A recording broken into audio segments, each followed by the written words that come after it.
evening. We bring you the latest in the world of sports. I'm Boom Gonzalez. We give you the conversations you want to hear from your favorite icons and athletes. I'm Diego Dario. In tonight's game plan, we'll take a look at some basketball stories from both our national squad and the NBA. We'll also get updates on how the Philippines is faring in the Southeast Asian Games. Buckle up, sports fans. Let's get in the game.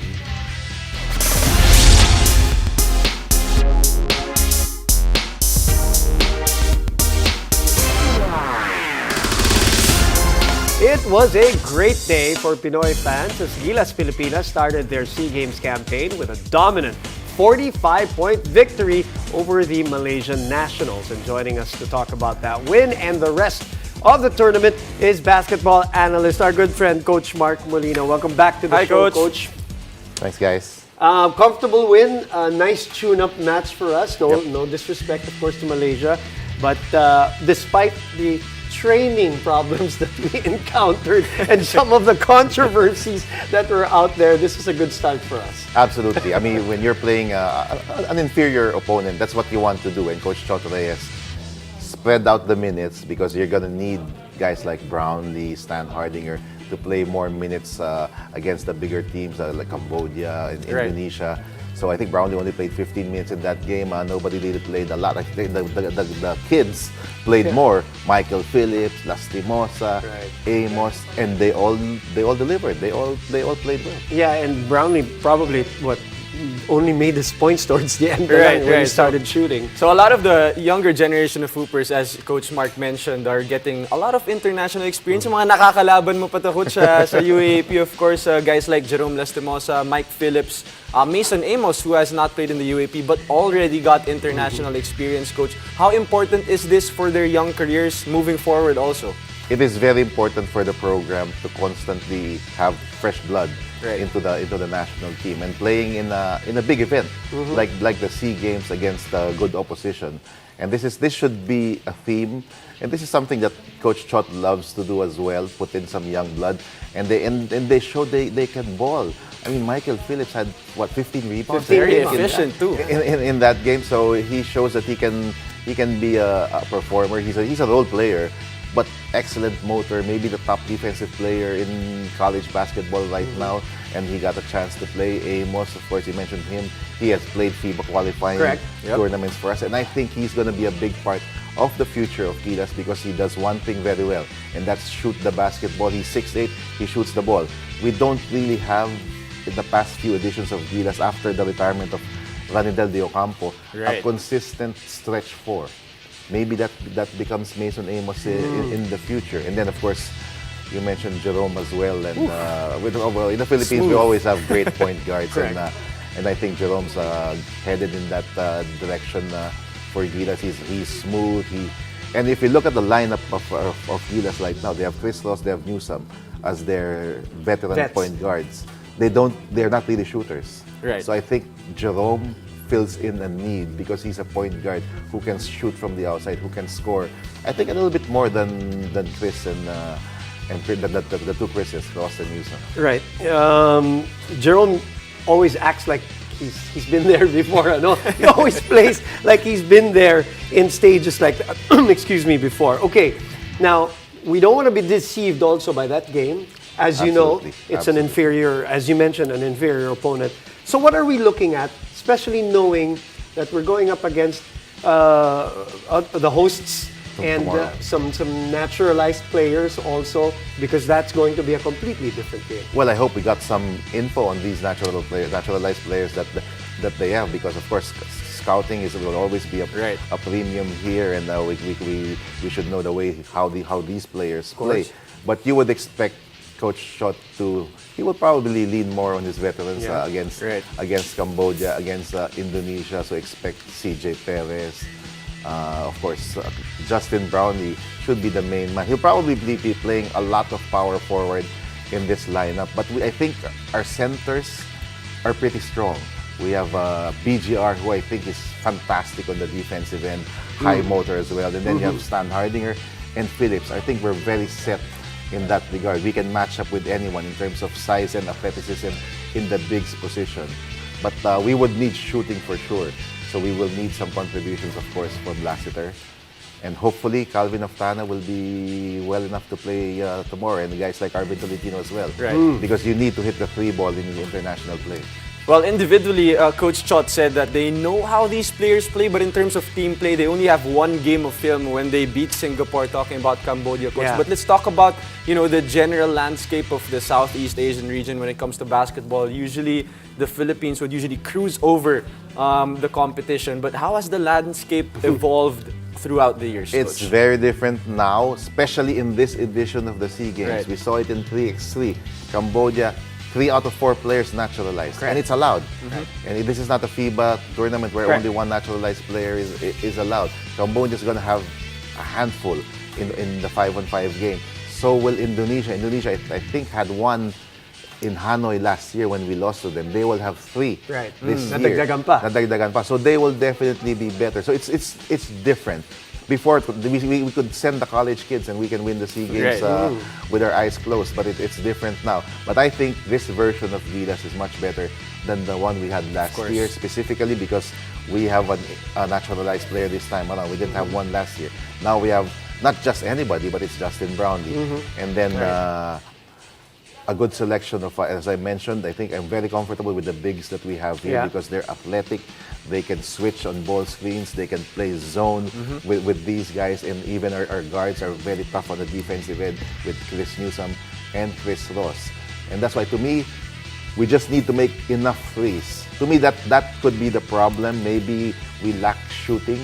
But if we can get enough threes, we should win the SEA Games. Quickly, Coach, when you don't know your opponent, when there's not much material to work with, what do you concentrate on? What do you focus on? Obviously, it's easy to answer yourselves, but I mean, from a basketball standpoint, a coaching standpoint. Every team has a default defensive scheme. Okay. And for sure, Coach Chot will probably do that. I mean, the Nakaset rules na yun, in no? pick and rolls would be they have a default system. Right. And then you will see as the game goes on, you will switch. If your default is drop coverage, and then suddenly they have the very good point guard starts to hit shooting threes, then maybe you would go to a switching defense or something else towards the game.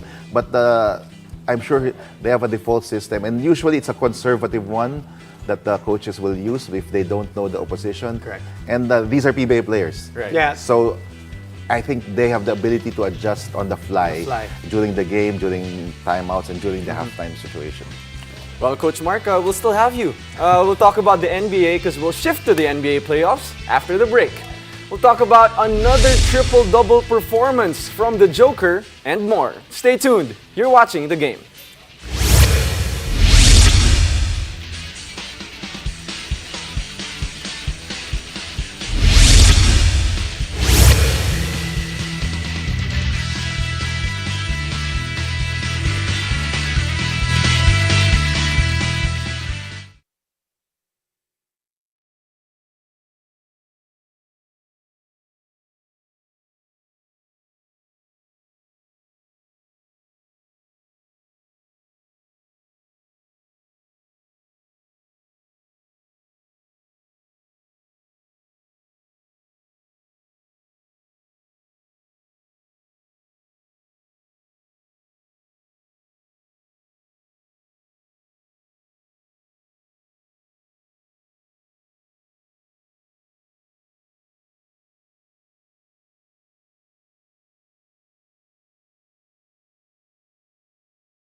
Welcome back, you're watching The Game. Over in the NBA, two teams are one win away from heading to the conference finals. The Nuggets and Sixers now have a 3-2 lead in the series, so let's talk about these teams and get a preview of the Warriors-Lakers matchup as well with Coach Mark Molina. Magandang ngiti ni Coach Mark. Oo nga, before we go to the Sixers series, Coach, let's talk about the Nuggets versus Yes. Suns. I mean, this Nuggets team, after losing 2 straight, nanalo sila for Game 5 to get the 3-2 lead.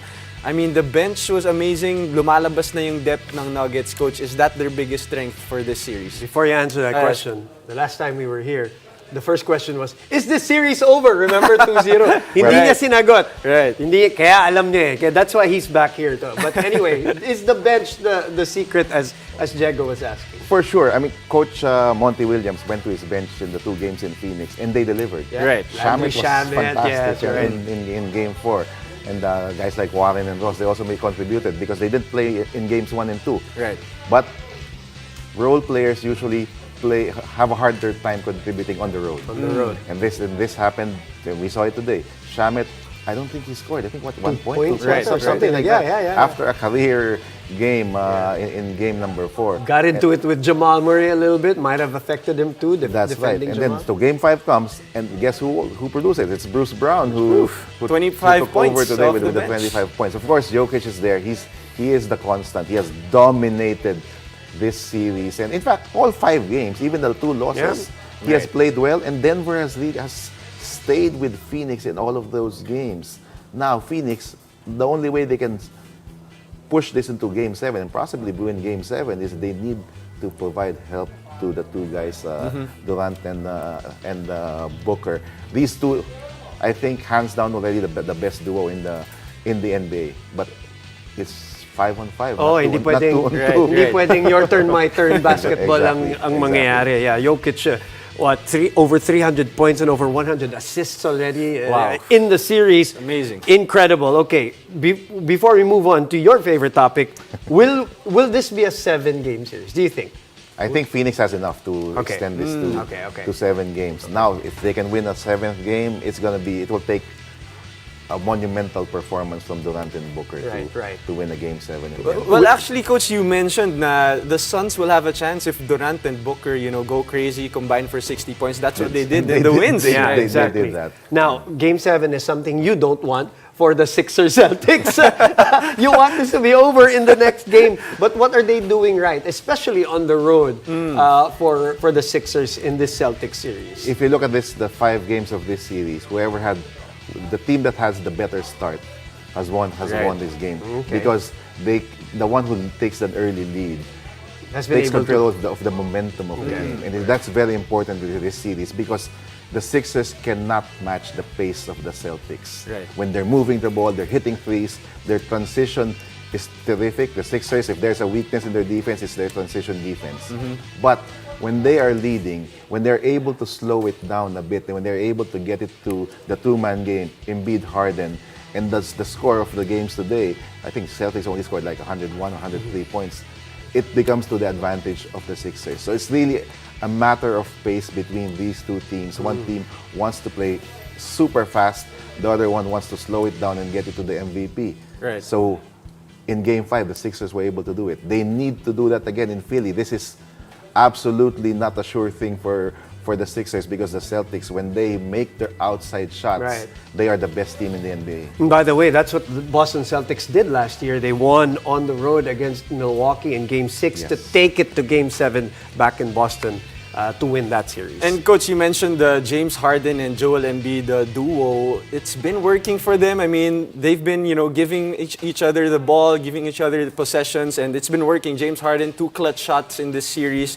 What has been working for the both of them individually? Yeah, I can't believe we got 2 games from James Harden from your boy. But the 2 40-point games. Suddenly, the clutch genes of James Yeah. Harden is. I don't know where it came from now, but it's a blessing really for the Sixers. But if you look at from a talent perspective, I mean, these 2 guys, that when they do that pick and roll, maybe nothing better in the league Right. as far as doing that Right. high pick and roll. How do you defend it? Yeah. But of course, you can't do it the whole game long because these 2 guys, especially Embiid, coming from an injury, he was fatigued in that game towards the end of Game 4. But Harden was able to to save them. And Harden, he cannot do it every game. Yeah, Right. He has exactly. like up and down games Exactly. in this season, but he's won 2 games already. So, okay na. Quota na. Quota na. And Maxi, to me, Maxi the was big was today. the key. He has struggled against the Celtics not just this series, but all season long. Right. But when Maxi is on, the Sixers have a totally different Changes dimension. everything, right. Tuwang-tuwa ka They can talaga, play Coach. fast, and when his 3 is there, then they can win the NBA championship if Maxi is like that. And that's the reason why I'm not going to ask you anymore about the Game 7, because we all know what you're going to answer. Lakers and Warriors, are you surprised that this is a 3-1 series right now? And what are your thoughts on the game tomorrow? I'm not surprised because the Lakers are the And better. please do not consider what our staff is saying here in the studio. Ha? Just your own opinion. They're the better defensive team. Okay. They're far more the superior defensive team. They did it all throughout the year. The Warriors, we saw the inconsistencies. They're good at home. They're bad on the road. Their defense suffers on the road. I don't know why. And the Lakers have really put a stranglehold in the series because of their defense, number one, and the depth of their bench as well. Right. I mean, Steph Curry had the monster triple-double in Game 4, but it wasn't Still enough. not enough. I mean, on the side of the Lakers, AD does not have to do anything like that. Even LeBron. And then you get help from somebody who didn't play much this playoffs. Skywalker. In Lonnie Walker. So it's really the bench depth and the defensive presence of AD that really has changed this game. Well, amazing. AD actually guarded Steph in those last 2 attempts of Steph and got the stop and got the win. And coach, for the Warriors naman, what would it take for them to, make this a series, make it an exciting one, coach? And will there be a Game 7? Yeah. Well, hopefully Klay Thompson will score more than 9 points for Yep. them. That's definitely the missing link. Jordan Poole, I think Steve Kerr has given up on Poole the way 0 points. it happened in that last game. So it has to be Klay. They got contributions from Wiggins and Peyton, but there was nothing from Klay in game number 4. Right. I think the Warriors take this to game 6. Okay. They're too proud a team to lose at home. An elimination Right, game right, at home. right. Curry and Klay and Draymond, they've won so many championships. Right. They should take this to game 6, but maybe up to game 6 only. Up to Game 6. So that answers the last question. No Game 7, Game 6. And on that note, our director saying, let's finish this conversation. He likes it to end in Game 6. Pwede na raw. After the break, thank you very much, Coach Mark Thanks, Molina. guys. We'll get the latest from our national athletes at the 2023 Southeast Asian Games live from Cambodia. Stay tuned. You're watching The Game.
Welcome back, you're watching The Game. Let's bring in our own Paolo Del Rosario reporting live from Phnom Penh, Cambodia for the latest updates at the 2023 Southeast Asian Games. Pao, currently our volleyball team is playing right now against Vietnam. They just came off a win against the home team. What's the latest in our volleyball team, Pao?